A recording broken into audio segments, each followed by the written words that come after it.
my family, we did photographs, and we had you know, slideshows. That was a family event. Was we'd sit in the living room, we'd show pictures of our trips and things like that, and you know, that's really where it started. I was fascinated with cameras from a young age. I did the terminal degree. I have an MFA. I went straight through both degrees, and then I was working in a museum after graduate school, and was offered a position at UNR as a lab manager in the photography department. And then since then, I've moved on to TMCC. I just was granted tenure, and so now my next step is I'm trying to get my work, you know, outside and develop a national, you know, reputation as an artist. And so it's quite a process. These are pictures of crashing waves, and they're very long exposures, and I'm trying to get kind of an atmospheric kind of effect out of it. The composition is one that I've been working with that I've kind of found in the Nevada landscape.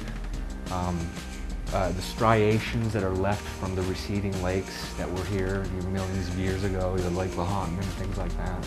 And that's kind of, I've been, you know, using this composition and finding it in different things. In the architecture, I have another series of clouds that I call airscapes that I kind of try to keep this thing going with the horizontal lines.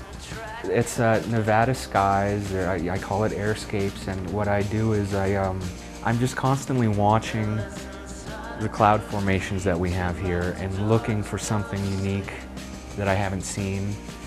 So obviously the longer I do this project, the harder it gets to do it. When I take the pictures, they're kind of gray looking, but I use Photoshop and I pull the colors out that are there. I don't add anything in, but I make them more saturated and more contrasty and more dramatic. I can mix and match them, you know, like I play with them a lot about what goes good next to each other, you know, they can work by themselves. But I do think about the sequencing of them, you know, like I did spend a lot of time on this particular exhibit deciding which one would go next to each other, because, you know, like some of them are more colorful than others, and I didn't want them to compete, so that was a big consideration as well.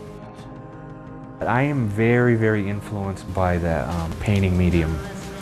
I love painting, and I don't do it myself, but I look at a lot of it, and I've studied a lot of painting, and I'm especially interested in abstraction.